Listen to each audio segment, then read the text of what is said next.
Assalamualaikum. Ayo belajar bareng aku lagi di RNM Channel. Tema kali ini ialah latihan soal kemampuan umum untuk bidang terampil yang terfokus di informed choice. Oke, tanpa berlama-lama kita langsung ke soalnya aja nomor 1. Membuat pilihan setelah mendapat penjelasan tentang alternatif asuhan yang akan dialaminya adalah pengertian dari A. Konsultasi medis, B. Informed choice, C. Pengambilan keputusan klinis, D. Pemberdayaan pasien, atau E. Persetujuan tindakan medis. Dan jawaban yang benar adalah, ini sih gampang banget, yang benar pastinya adalah B. Informed choice. Oke, kita bahas per opsi. Untuk opsi A, konsultasi medis. Konsultasi medis adalah proses di mana dokter memberikan saran dan informasi medis kepada pasien.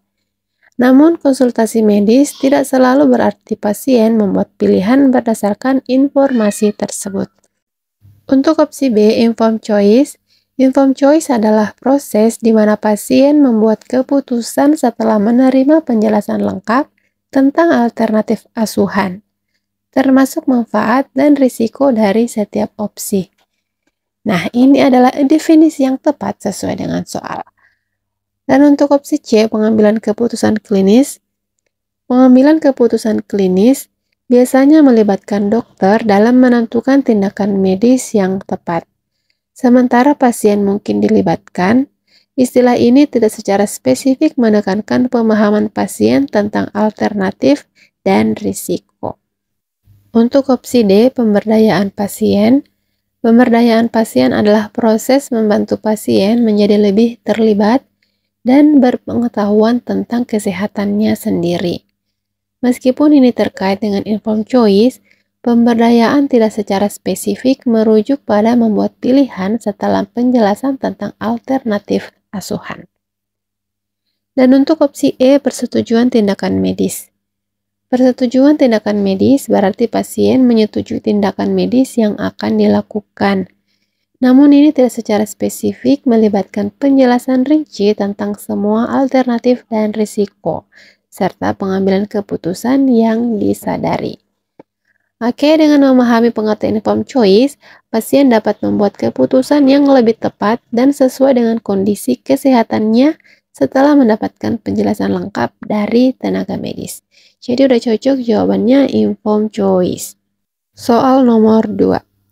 Dalam konteks asuhan kesehatan, apa yang harus diingat dalam proses informed choice? A. Pasien hanya perlu mengetahui berbagai pilihan yang tersedia tanpa perlu memahami manfaat dan risikonya. B. Pasien harus dipandu untuk mengambil keputusan yang menurut dokter yang paling baik. C. Informed choice harus melibatkan pemahaman mendalam tentang manfaat dan risiko dari setiap pilihan yang ditawarkan. D. Dokter boleh membujuk pasien secara halus untuk mengambil keputusan yang menurut dokter paling baik. Atau E. Informed choice adalah tentang memastikan pasien memilih sesuai dengan saran keluarga dan teman. Dan jawaban yang benar adalah C. Informed choice harus melibatkan pemahaman mendalam tentang manfaat dan risiko dari setiap pilihan yang ditawarkan. Nah, untuk opsi A, pasien hanya perlu mengetahui berbagai pilihan yang tersedia tanpa perlu memahami manfaat dan risikonya. Mengetahui pilihan yang tersedia saja itu tidak cukup.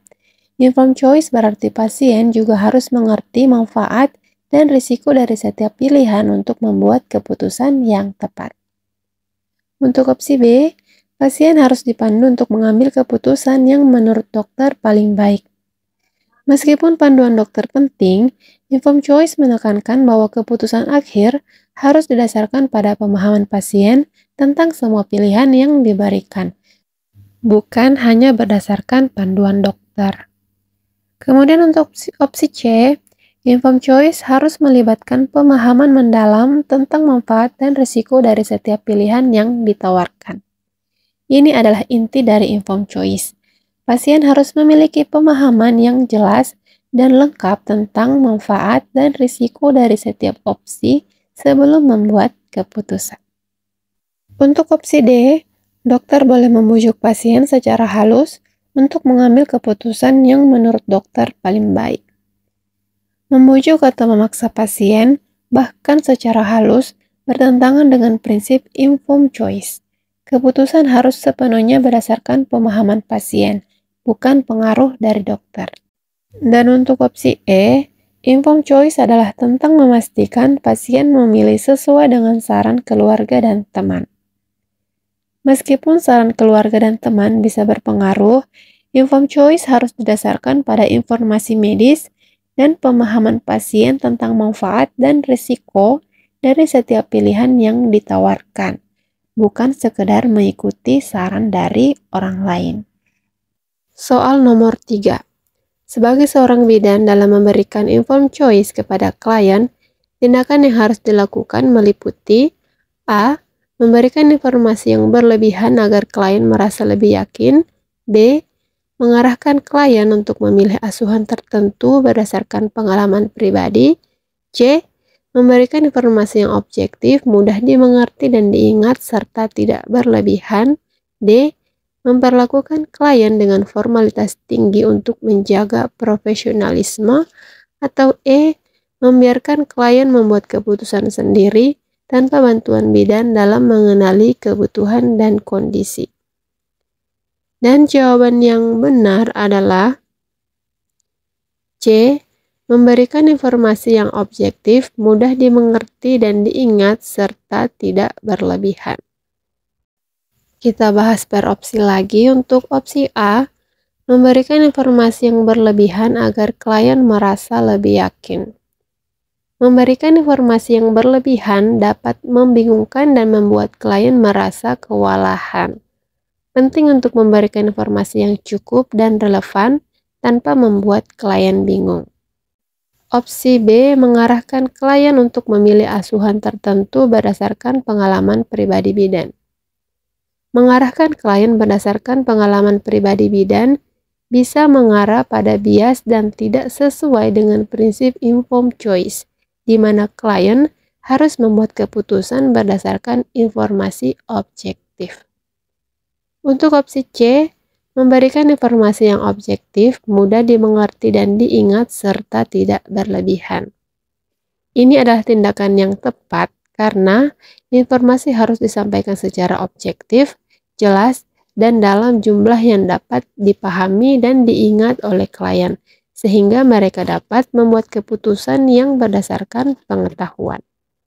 Untuk opsi D, memperlakukan klien dengan formalitas tinggi untuk menjaga profesionalisme. Meskipun profesionalisme penting, berinteraksi dengan nyaman dan ramah akan membuat klien merasa lebih terbuka dan nyaman untuk berdiskusi tentang pilihannya. Formalitas yang berlebihan bisa membuat klien merasa tidak nyaman. Dan untuk opsi E, membiarkan klien membuat keputusan sendiri tanpa bantuan bidan dalam mengenali kebutuhan dan kondisi kesehatannya. Klien perlu dibantu oleh bidan untuk mengenali kebutuhannya dan membuat keputusan yang sesuai dengan kondisinya. Bantuan ini adalah bagian penting dari informed choice, di mana bidan mendukung klien dalam memahami pilihan yang ada. Lanjut soal nomor 4. Dalam proses informed choice, salah satu hal yang harus diperhatikan oleh bidan adalah A. Hanya memberikan informasi yang dirasa paling penting oleh bidan. B. Memberikan informasi secara rinci, jujur, dan mudah dimengerti oleh klien. C. Menjaga agar klien tidak menggunakan haknya untuk menghindari tanggung jawab. D. Menghindari konflik dengan klien bagaimanapun caranya. Atau E. Memprioritaskan pengalaman pribadi bidan dalam memberikan saran kepada klien. Dan jawaban yang benar adalah B. Memberikan informasi secara rinci, jujur, dan mudah dimengerti oleh klien. Lanjut pembahasan untuk opsi A, hanya memberikan informasi yang dirasa paling penting oleh bidan. Informasi yang diberikan harus lengkap dan tidak hanya yang menurut bidan penting. Ini penting agar klien memiliki gambaran menyeluruh untuk membuat keputusan. Untuk opsi B, memberikan informasi secara rinci, jujur, dan mudah dimengerti oleh klien. Informasi harus diberikan secara rinci, jujur, dan mudah dimengerti agar klien dapat membuat keputusan yang tepat berdasarkan pengetahuan yang komprehensif. Untuk opsi C, menjaga agar klien tidak menggunakan haknya untuk menghindari tanggung jawab. Klien harus didorong untuk menggunakan haknya dan juga menerima tanggung jawab atas keputusan yang diambil, bukan dihindari.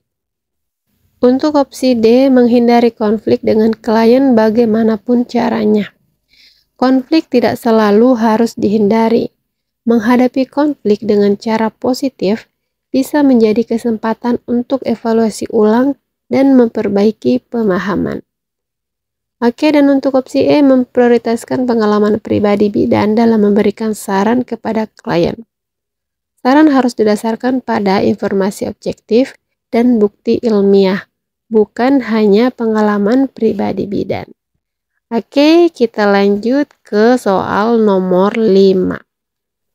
Salah satu pilihan yang dapat dipertimbangkan oleh klien dalam pelayanan kebidanan adalah A. Memutuskan diet selama proses persalinan berdasarkan preferensi pribadi tanpa konsultasi dengan bidan. B. Memilih tempat melahirkan dan kelas perawatan sesuai dengan kenyamanan dan kebutuhan klien. C. Mengabaikan metode monitor denyut jantung janin selama persalinan. D. Menghindari keterlibatan suami waktu bersalin untuk mengurangi tekanan. Atau E. Memilih episiotomi tanpa mempertimbangkan kondisi medis yang dianjurkan oleh bidan.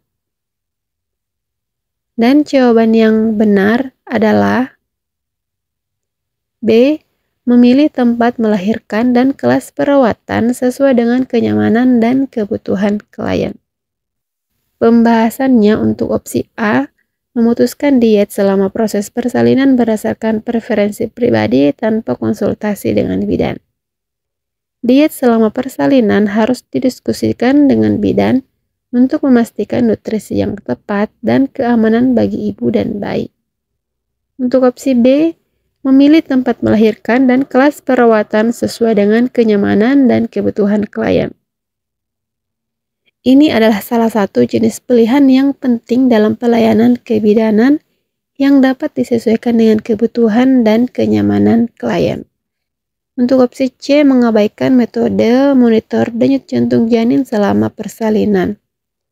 Monitor DCJ penting untuk memantau kesejahteraan janin selama persalinan dan tidak boleh diabaikan.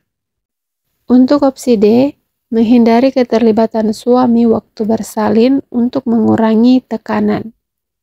Keterlibatan suami selama persalinan bisa memberikan dukungan emosional penting bagi ibu dan keputusan ini harus dibuat berdasarkan keinginan ibu.